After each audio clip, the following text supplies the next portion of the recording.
So today we're going to talk about cholesterol. Why do you think I'm talking about cholesterol in February? It's Heart Health Month. That's right. Makes sense with Valentine's Day being right in the middle of the month.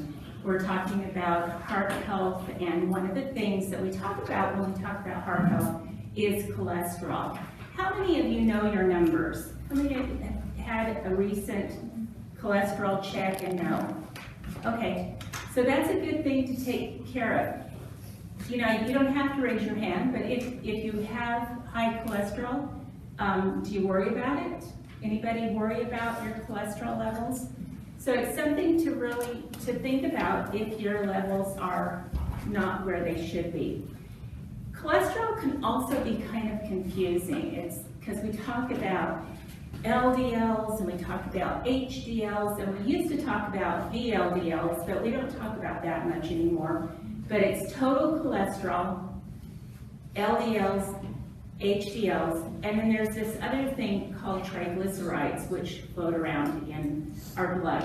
So we're going to mainly talk about cholesterol today and how we can, I'm going to try to talk about what it is, what it means, what your numbers should be, and how we can control them. And there are various ways to control our cholesterol. So we'll try to speak to each one.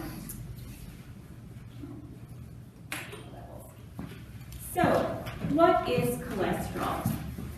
Well, cholesterol is a waxy, fat-like substance, and it really does look sort of like that picture down there.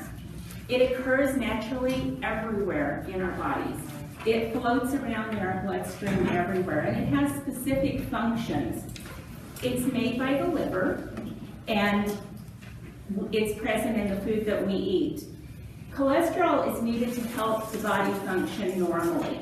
So it has a lot of different functions in our bodies, and so we'll talk about some of those, but just remember that it's really an important part of our body, so we can't do without it. Okay, so cholesterol works to help our bodies make hormones, and it also aids in our digestion. So it's a part of the digestive process. It is a part of cell walls and membrane. So why would we worry about cell walls and membranes? They're really important because when cell membranes are damaged, that means we have damage to our bodies. So the cholesterol in the right amounts can help maintain those cells and their membranes. What's really interesting is our bodies make all the cholesterol we need in our liver. That's all we need. We don't need the cholesterol we eat because our body produces all we need. For most of us, if we eat cholesterol, it's just taken out of the blood to the liver, and it's either excreted or it's used to make the cholesterol that we need. So eating cholesterol is okay for most people. It can be a problem for some people, and we'll talk a little bit about how to work on that. So where does cholesterol come from? It comes from the saturated fat that we eat. So we eat saturated fat, and it goes to the liver, and it makes cholesterol. So what are saturated fats? They're fats that are solid at room temperature. So when you think about saturated fat, think just that it's solid at room temperature. So animal fats, like the fat on the steak or the fat on the chicken, if you let that sit at room temperature for a while, it'll soften, but it's not going to liquefy. It's going to stay hard. Whole milk and cheese also have saturated fat in them. And then there are some vegetable fats that are saturated, mainly coconut oil and palm kernel oil. Who has heard about coconut oil being the all-new wonderful oil? Yeah.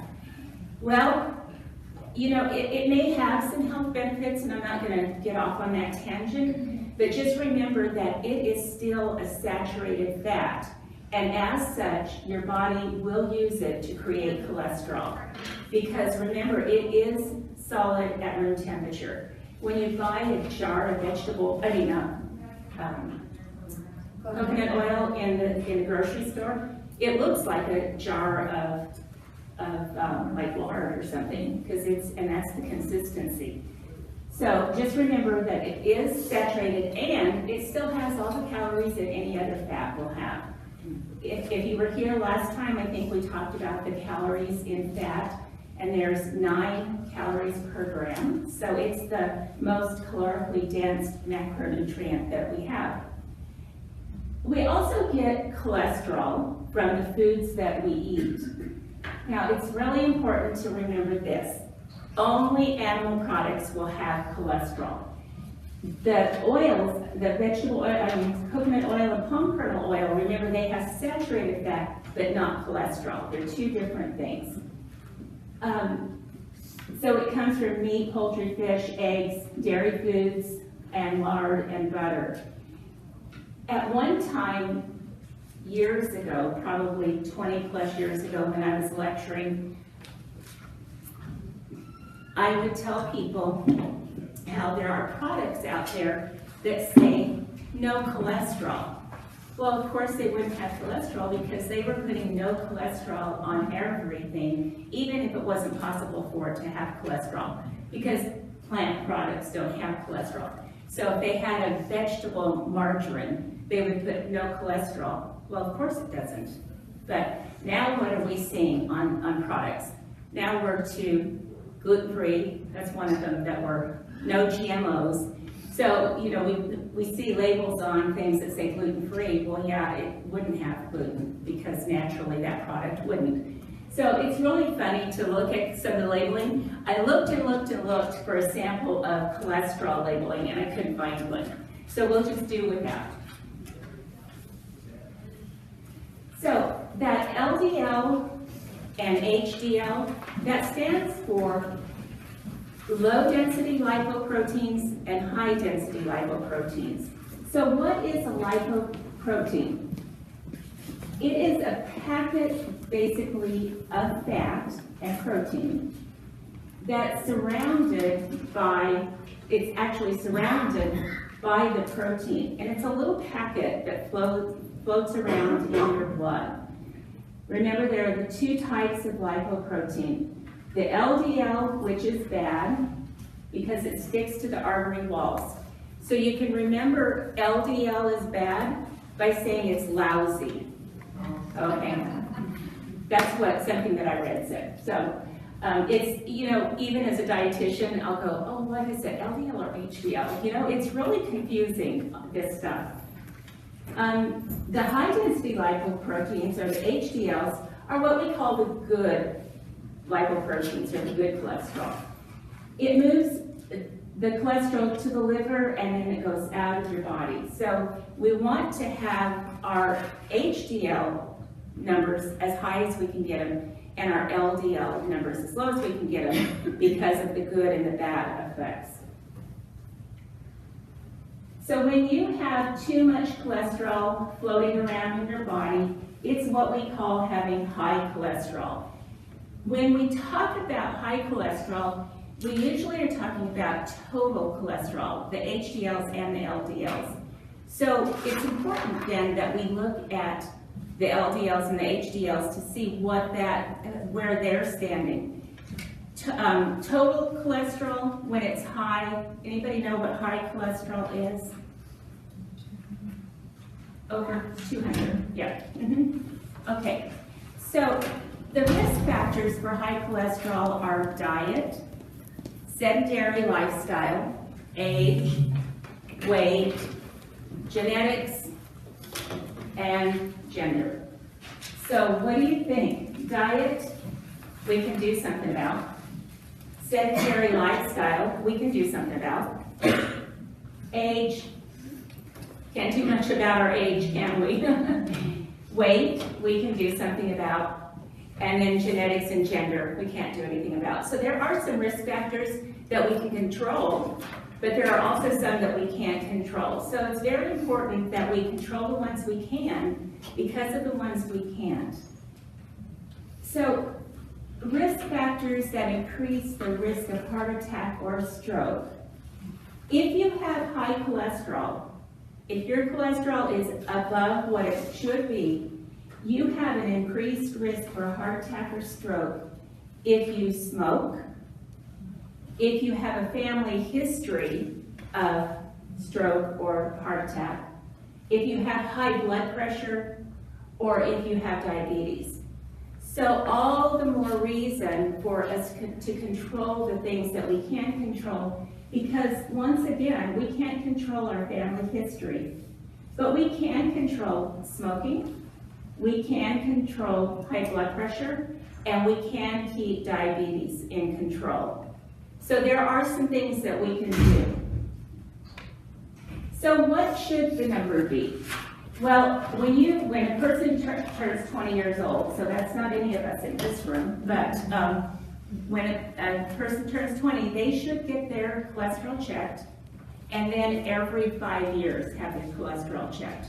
So we're, at one time we didn't really check our cholesterol until we were older, but now we realize that young people need to have theirs checked so that they can start now controlling what goes on in their bodies. Cholesterol is measured as milligrams per deciliter of blood. So that's how they measure it. Milligrams of cholesterol.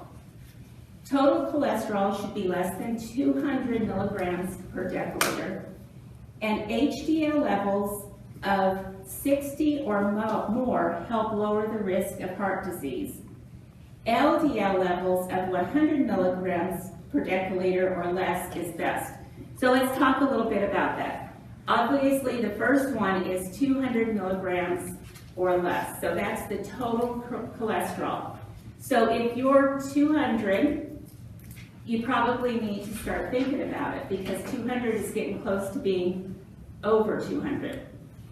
If you are in the 190s, you probably want to think about it. But if you're down around the 140s or so, you're probably doing a great job with whatever you're doing.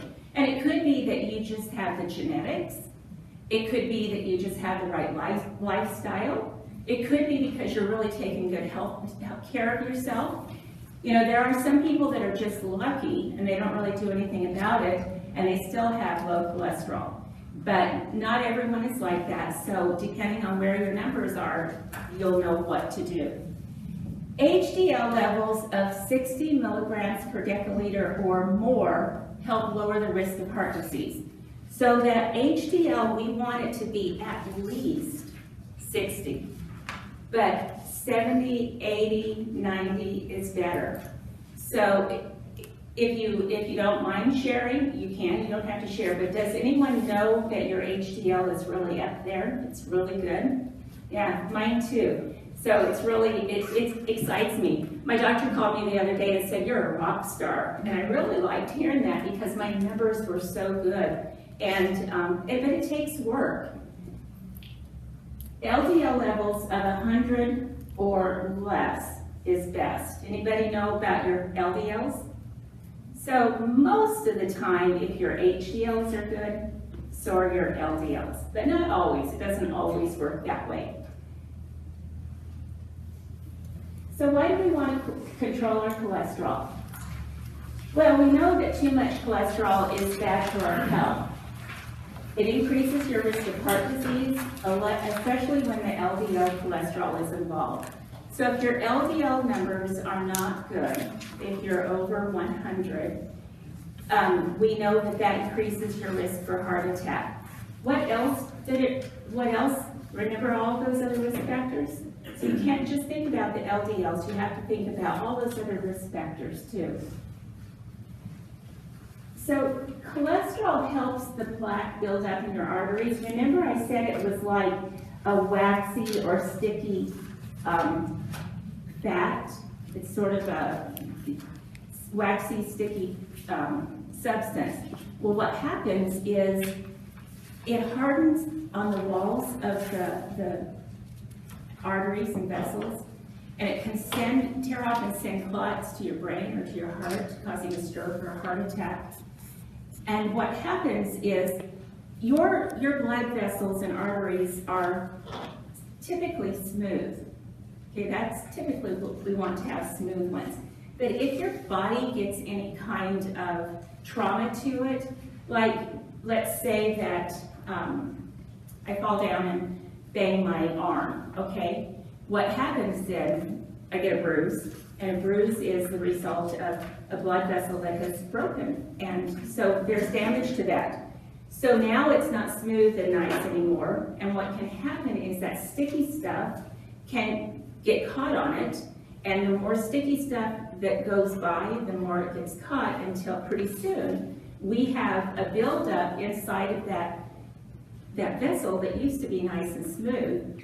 And what happens is that the walls of the vessel get very, very hard, and as we move and as we fall down and hurt our arm again, pieces of that substance can break away and float in the blood to the heart or to the lungs or to the brain and cause trouble.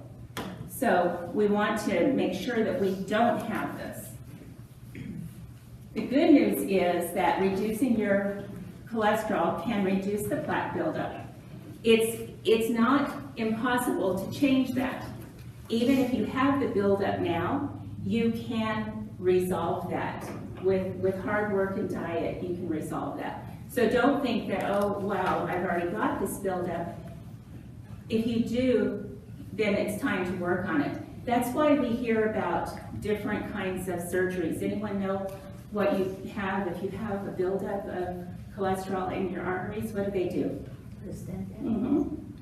Put a stent in. There's a couple of different things that can happen. And they go in and put a stent in, and what that stent does is it goes in there where the blood is, and it kind of pushes that cholesterol buildup out, and so and that stent holds it so that blood vessel won't get clogged. Can't you just go in and put a plumber and I don't know what would happen if you did that. You would be at risk of having a stroke or a heart attack because you would be. You release the pieces. Yeah, yeah. So, but yeah, a lot of people get stents put in, and this is the reason why. So what we want to do is not have to do that. Rita? If this is not relevant to the discussion, just answer afterwards. I don't want to take us off track. I was supposed to have a test to see if maybe possibly I'd have to have a stent, which nothing's wrong. In fact, a second opinion said, in fact, your calcium level is 0. Does this tie in with that in any way? I didn't know what she was talking about. Does this like turn into calcium in your heart arteries or something totally different? Totally different. Yep. Okay. Okay. So how do we do this? We do exercise and we do food. In order to lower your cholesterol, you have to work on it. It doesn't just happen. The National Institutes of Health say you can lower your cholesterol by exercising more and eating more fruits and vegetables. Sounds easy, doesn't it? So for some of us, that would be easy. But for some of us, it's like, really? I have to do that? You know, if you're not a person that enjoys exercise, it's really hard to start liking to exercise. And if you're someone that just never has eaten fruits and vegetables, it's hard to start. But there are ways that you can do that. For diet, what you eat affects how much cholesterol your body makes. So it really does.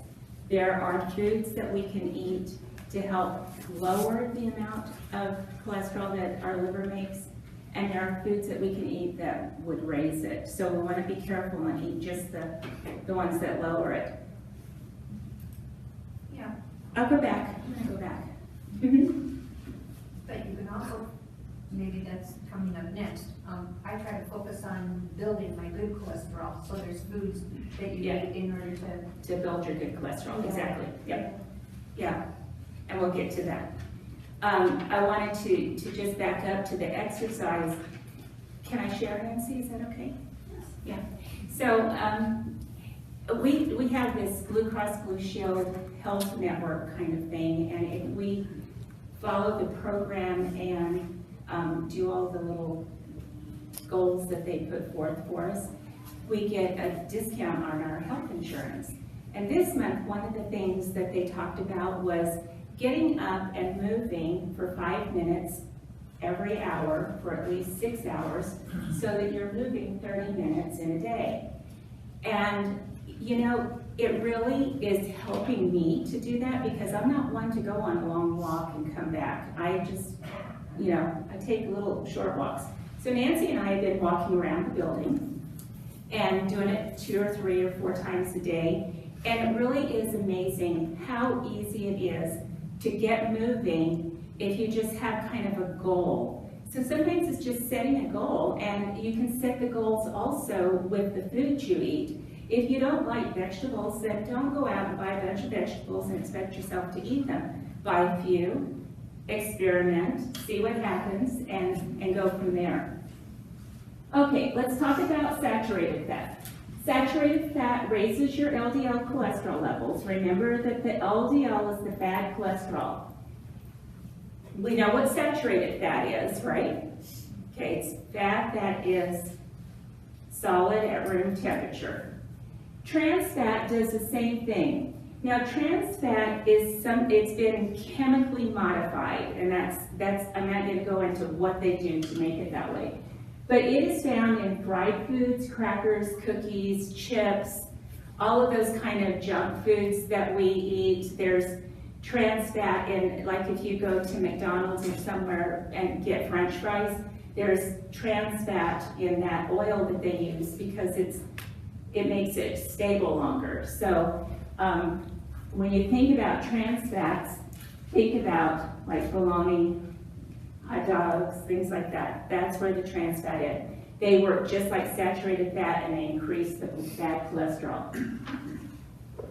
So let's reduce the amount of saturated fat, trans fat, and dietary cholesterol that we eat. That's the first thing we can do. We can reduce. So eating less fried food, fewer crackers and cookies and donuts and things like that that are made and packaged in factories, okay? If you make them at home, it's a little bit different. We want to reduce the dietary cholesterol. So part of this is to reduce, to eat fewer. And then we want to increase. We want to increase the number of fruits and vegetables that we eat, the number of whole grains that we eat, and the amount of heart-healthy fats that we eat. Who knows what heart-healthy fats are? Can you give me some examples? Avocado. Nuts, avocado, And almonds. Almonds, Salmon, fatty fish. fatty fish. What was that one? Olive oil.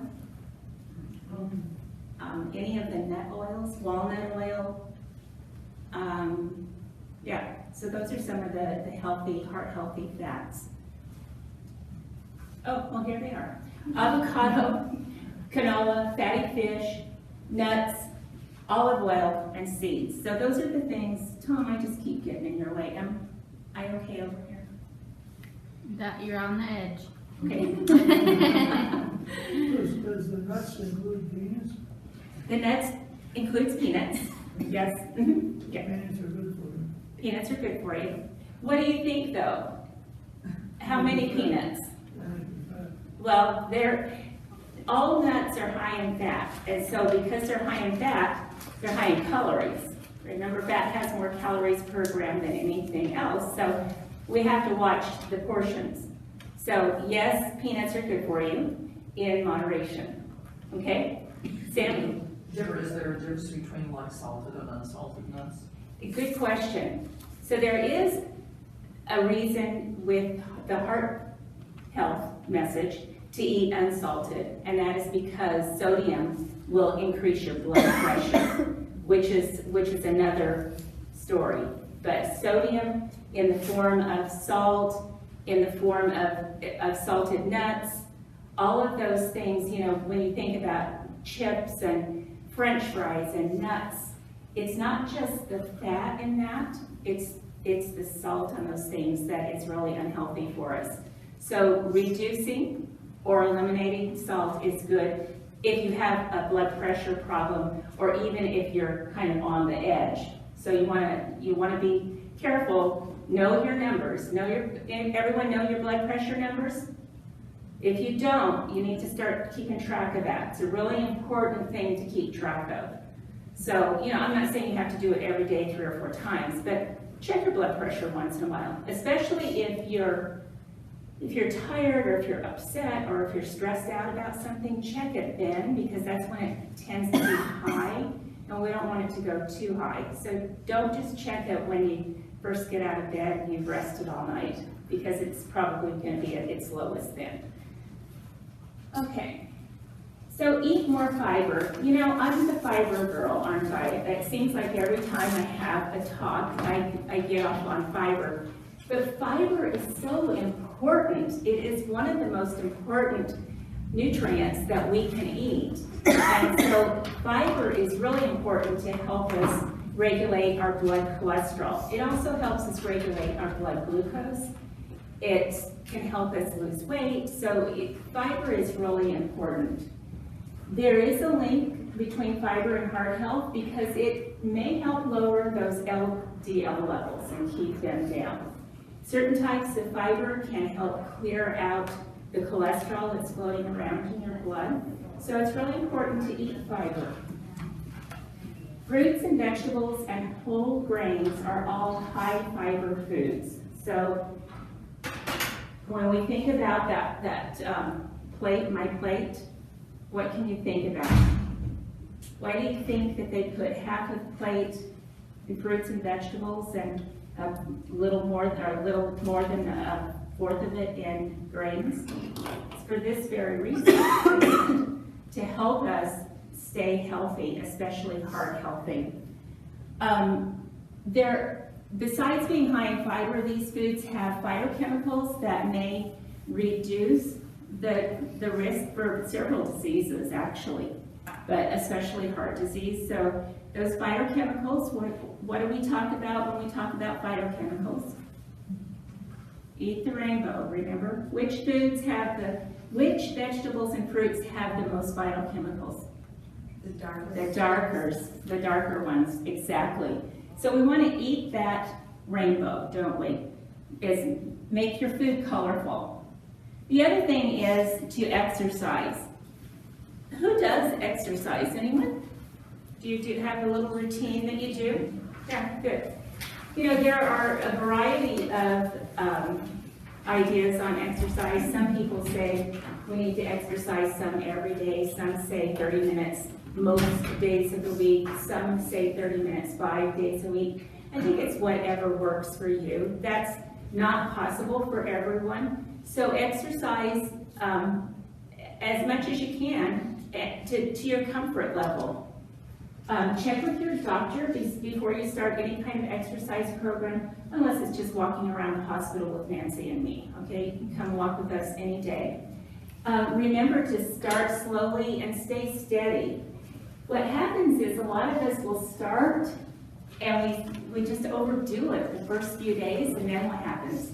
We're sore, so we stop, then it's harder to get started again. So the idea is to start slowly, and we're going to walk around the building, and then we'll walk a little farther around the building, and then a little farther. My goal is to walk down to Tegner, and then across to Brillier, and then up, but I don't know if that's ever going to happen, but it's a goal of mine, is to have that kind of a walk a couple of times a day. So just start slowly so that you can stay steady, because if you start too fast and get sore, you're likely going to not stick with it. So there was a study called The Effects of Exercise, Dietary Cholesterol, and Dietary Fat on Blood Lipids. And they found that exercise, a low-fat diet, or a diet low in saturated fat content can each lower plasma total cholesterol and low-density lipoproteins. So there is, from this study, there is evidence, and there's a lot more evidence out there that shows this. So what are some other tips? Eat foods with less fat. So eat foods with less added fat.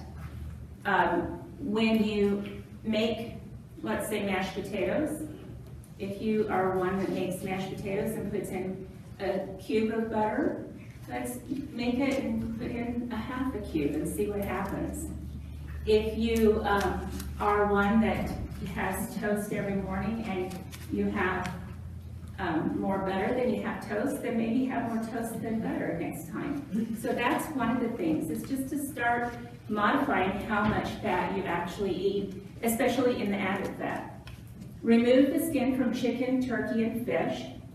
And you don't have to remove it before you cook it. The skin will help make those things moist, keep them moist. So you don't have to remove it before you cook it. Just don't eat it. Just remove it and all the fat that you can trim off of any of your poultry or fish or meat, okay? Get rid of that. Broil, bake, roast, or poach instead of fry. It should be of frying. So instead of using your deep fryer to make those things, use, you can do the same thing in the broiler or in, we do a lot of tilapia, and I simply spray the pan with olive oil spray and just do it that way. And it's really yummy, and you don't have to, you get kind of the effect of fried because it gets kind of brown and crispy, but it's not fried with all that fat. If you smoke, stop. That's, I say that to everyone because cholesterol is not the only thing that's affected by smoking. If you're overweight, losing weight will help lower your cholesterol. There's a lot of evidence out there that says if you are overweight, if you reduce your weight by just 10% of where you are now, that's enough to completely eliminate all of those health risks. So blood cholesterol, blood glucose, blood pressure, all of those things can be reduced, lowered, brought into control by just dropping a few pounds. So think about that if you need to lose weight. And if your doctor prescribes medication, take it. Unfortunately, the diet doesn't always work. It can help, and even if it doesn't completely eliminate your high cholesterol, it's good for other things. So it's a good thing to practice this kind of a diet, whether or not it helps, okay, or resolves. Sometimes you just have to take cholesterol lowering drugs. So if your doctor does prescribe something, then take it and take it according to his instructions, his or her instructions. How do you feel about, I call it nuts and twigs, supplements to help do the same thing, like red bean, rice? There are supplements out there. I prefer to start with diet first. That's just what I like to do. There are supplements that can help lower cholesterol, and if they work for you and you like to do that, I think that's fine. Stay with natural and stay with a good quality brand so that you know that you can trust that. So, yeah.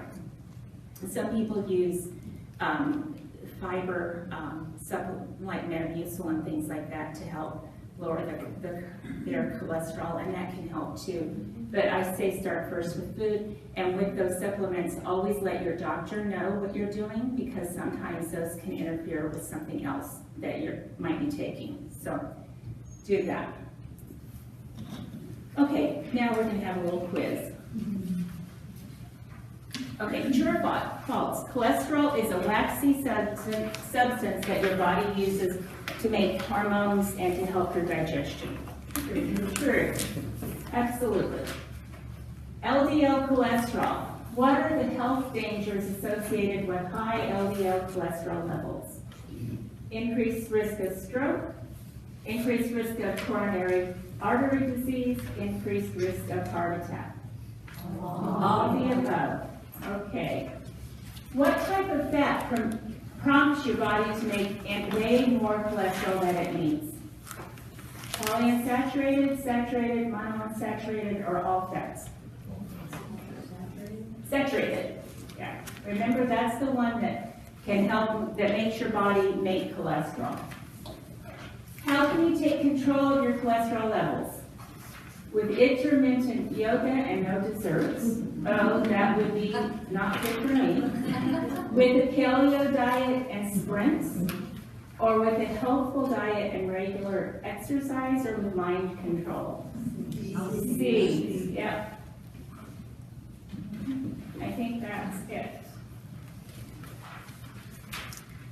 Okay. What we discussed is what is cholesterol, why should I control my cholesterol levels, and how do I do that?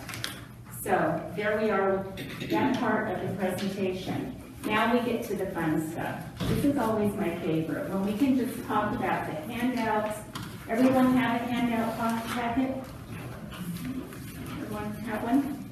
Okay, I gave you just a multitude, way too many probably handouts, but it's like nothing just fit me. I had to have you have a lot of things so that it would cover everything. The first one is what is cholesterol, and the next page, the back page of that is cholesterol and your numbers. Did I have one of those? Yeah, okay. Then on the back is your numbers, so that you would. Yes. You can have it. Everyone have one? No. You can have that one. You can have it. I've got these two. Okay. Yes. Yeah. The one on your Okay, right. look at the back of that first page. That's talking about your numbers, yeah. And then there's a couple of pages on how to lower your LDLs and how to increase your HDLs. So lowering your LDLs, we talked about fiber. We didn't talk about small meals, but there is some evidence out there that eating more times a day but smaller meals can help with your cholesterol levels. So if that works for you, you can try that. It works for a lot of people because of what it does is it does stabilize your blood glucose, and it does help you to not get hungry. If you don't get too hungry, you tend to not eat too much at the next meal. So there are reasons that you can do that. Remember non-fat dairy. What does dairy have in it? If it's like whole milk, what is it? Saturated fat. So the reason to reduce the fat content of your dairy is because of that saturated fat. Once again, physical activity and more on saturated fat, those trans fats. Then lose weight, limit sugar and fructose. This is because sugar can increase your triglycerides. So that's one of the reasons to limit sugar, but the other is that it helps with weight loss and it helps to lower your LDLs. I would prefer that you not use sugar substitutes. When you do use sugar, use the real thing and just do it in moderation. So I just don't trust all of those chemicals, and so that's why I say just use a little bit of sugar. So that's on lowering your LDLs. So we talked a little while ago about how do we increase our HDLs. So you can increase the consumption of fiber. So that's one of the big ones. I always talk about fiber. You can decrease your consumption of organ meats, lard, palm or coconut oil, fatty and or processed meats, stick margarine, egg yolks, butter and whole dairy, and sugar and other refined carbohydrates. So in that list of things to decrease, do you find anything that speaks to you about what you personally need to decrease? Yeah, we can probably find things. Let's talk a little bit about the sugar, the butter thing, the stick margarine versus butter. Some margarines can have those trans fats in them. Remember, they're produced, they're not as natural as butter. So, most of the time, I say use real butter, but do it in moderation. Yes, it is high in saturated fat, but it's also very natural, so it doesn't have a lot of additives. Use the unsalted butter so that you can control how much salt goes into your cooking, and then just use it in moderation. So that's my personal philosophy. If your doctor has told you otherwise, or if you feel real strongly about not eating any whole milk products, then don't eat real butter. But that's just the thing that I say. I have a question. Uh-huh. So, I know my sister, she cooks with ghee, Uh-huh. butter ghee. Mhm. Is that consistent to butter, kind of the same Yes. thing? Is it healthier or not the same? What it is, it's clarified butter, so all the milk solids are taken out of it.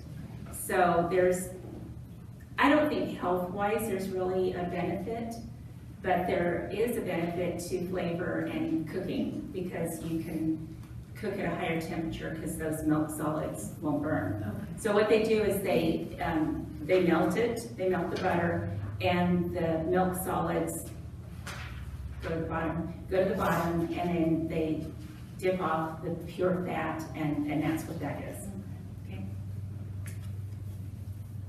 Okay, so the other thing to increase your HDLs is to eat more fatty fish that are high in omega-3 fatty acids. So that is salmon, herring, sardines, mackerel, and trout. We tend to just do the salmon. Some of us eat trout. So those are the two things to focus on. People ask me how often should we eat that, and I like to say a couple of times a week, but if you can only get in once a week, get in what you can. Some people eat it even more, but at least a couple of times a week if you can do that. There's a lot you can do with salmon other than just having a salmon fillet. You can use it like you would tuna in tuna salad and just make like sandwiches out of it. You can make it into a salmon chowder. So think about the things that you can do other than just having the salmon fillet. Salmon in a can is real handy to have in your cabinet, just like tuna in a can is real handy to have. Stay away from foods that contain trans fats or saturated fats. And once again, that goes to label reading, but also common sense is all of those junk foods tend to be high in trans fats, so stay away from those. Get some exercise and lose some weight if you need to. Oh, okay. I'm going to leave the rest of this for you to read, because we're going to talk a lot about fiber. There's a couple of handouts on fiber, and then there's one on omega-3s, okay? And then someplace in there, there's a list of foods that are high in fiber. If you look at the labels, you can tell.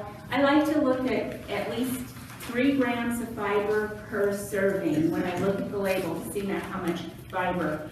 And there are dietary fibers and soluble fibers. It listed a little bit different on your label, so just look at the total fiber, and that's good enough, okay? So let's talk about fiber. How much do you think you need to have in a day, ladies? 15 grams?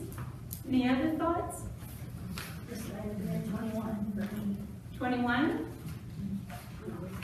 28 is a really good goal to reach for.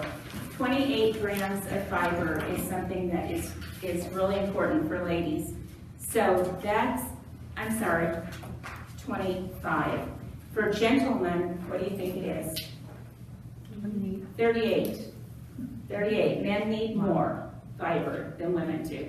So what does that look like? Does it sound insurmountable? What if you are on a reduced calorie regimen from your doctor, you can't have that much fiber, I don't think, can you? Yeah, you really can, because I'll talk a little bit about that. Fiber is part of foods that are starchy, that can be a little bit higher in calories, but there's a lot of fiber in low calorie things. 2 cups of spinach has it's 1.5 to 2 grams of fiber, and it only has 15 calories. So see, if you have a lot of spinach, that's raw spinach, then you can have that because it's hardly any calories. Strawberries and raspberries and blackberries, all of those berries are really high in fiber, very low in calories. So what you have to watch is how much fiber is there per calorie.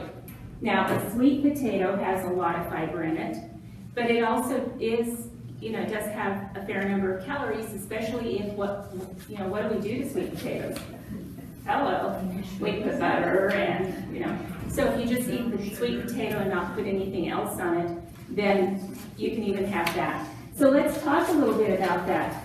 I made up some snacks, and here I have 6 Triscuits and some cheese. And the Triscuits have, in 6 Triscuits, there is 3 grams of dietary fiber.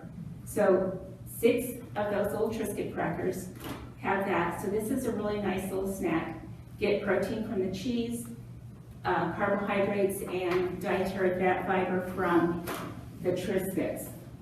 Does that have trans in it? Is that something you should worry about, or is that pretty safe? It's okay, because you would be able to read it on the label. All it has is whole grain meat, canola oil, and sea salt. So that's a good, I should have brought some other crackers to compare, but they are high in fiber, 3 grams per serving, remember that. Another snack that I brought is some almonds, an ounce of almonds, and 3 dates and 3 apricots. And total for this is 6 grams of carbohydrate, of fiber. What else does it have in it? Sugar. It has some sugar, yeah. What's in the almonds? Protein in the almonds. So it's a really nice, balanced snack. 6 grams of fiber. Yeah, but what was the total items in there? It's 3 dates, 3 apricots, and an ounce of almonds. And then some Greek yogurt with a 1/2 cup of blackberries. And blackberries have, listen to this, 1/2 cup of blackberries has 4.6 grams of fiber. So do you see how much fiber there is in berries? So if you wanted to have a nice lunch, you could do 2 cups of spinach, and then I put a 1/2 cup of raspberries, a 1/2 cup of strawberries, and 1/4 of a cup of sliced almonds. This is pretty, put a little vinaigrette over it. This is a pretty healthy lunch because the almonds actually have 5 grams of protein. So if you wanted to increase the protein a little, you could put some cheese, some feta cheese would be good, or you could put some chicken on it. So that's what it looks like to have that much protein, or fiber. Let's see. I baked a sweet potato. That's the right serving size for a sweet potato, and it has 3 grams of fiber in it. Remember not to put a lot of butter and sugar and stuff like that on it. For breakfast, my bowl is getting soggy. For breakfast, I found this steel cut oats. They are instant. They are very healthy. They're just whole grain, steel cut oats, flaxseed, and salt. That's it. So I cooked some of those. and I would put on half a cup of blueberries and a fourth of a cup or 2 tablespoons of pecans. What do I have there? I have my fiber, my carbohydrate, my protein. So real balanced breakfast, and that has 7.5 grams of fiber. Are the steel oats like those better than the Quaker oats? It's mostly just the way they're processed.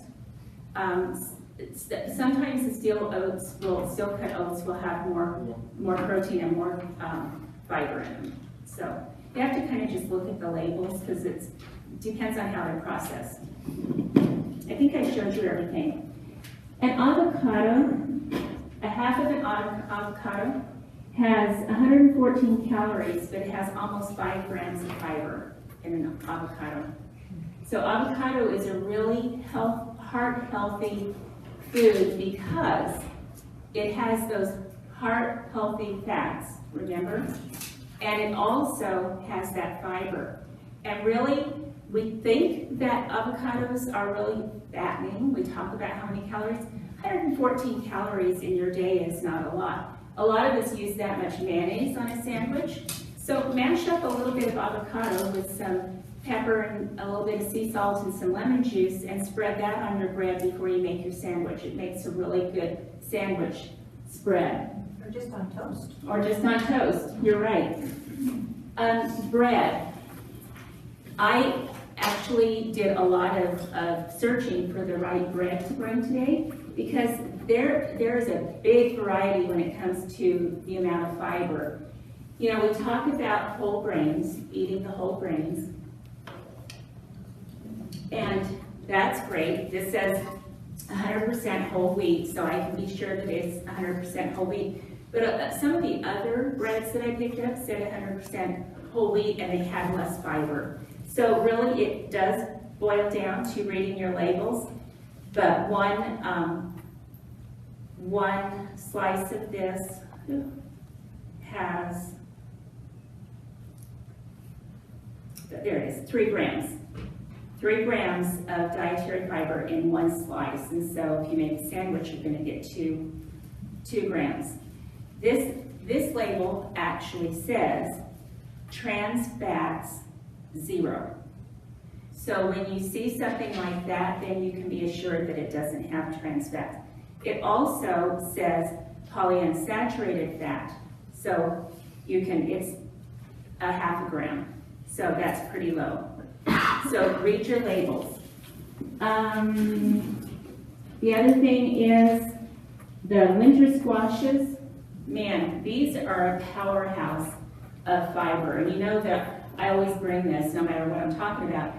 Fiber, lots and lots of phytochemicals, really good stuff for you. A cup serving is anywhere from 7 to 10 grams of fiber. So that's a lot of fiber. What do you do with this? You have to remember, just like the sweet potato, the plainer the better. So don't add a bunch of stuff to it. We talked about the apricots and I am ashamed to tell you that I have never tried whole wheat pasta or whole grain pasta. I'm going to, because I read the labels this morning when I was shopping, and the plain pasta has 3 grams of fiber. The whole grain has 7 grams of fiber for the same serving size. So I'm going to try that and see how it is. Anybody tried whole grain? Is it good? I like it, but the family says, no way. Really? So I'm going to see. Well, I'll figure it out for myself. I won't take my family's word for it. Now, the other powerhouse of fiber is the good old bean.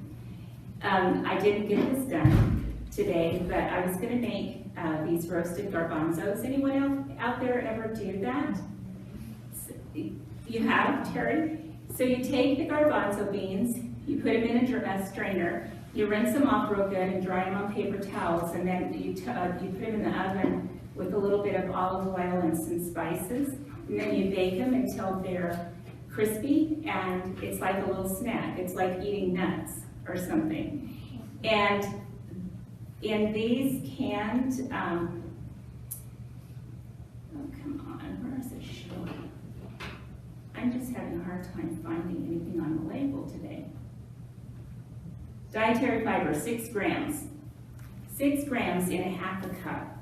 So if you can get a crunchy little snack, and a half a cup of them gives you 6 grams of fiber, that's pretty good. The kidney beans have 8 grams of dietary fiber in a half a cup. So really a good source of protein, phytochemicals, and your fiber. That's all I have. Any questions?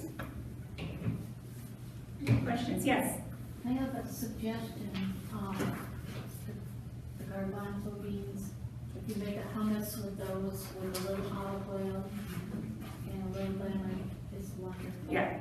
Hummus it's awesome. Hummus is a very, very good snack. And there's lots of recipes out there. You can buy it already pre-made, but it goes well with vegetables to dip in it. It's just so good, so healthy. And once again, lots of protein and that heart-healthy fat from the olive oil.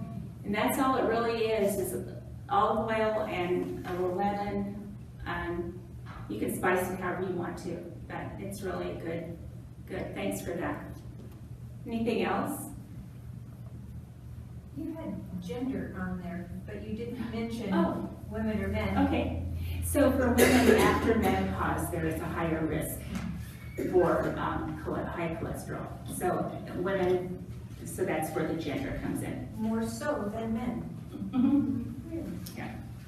So that's the reason the gender. Anything else?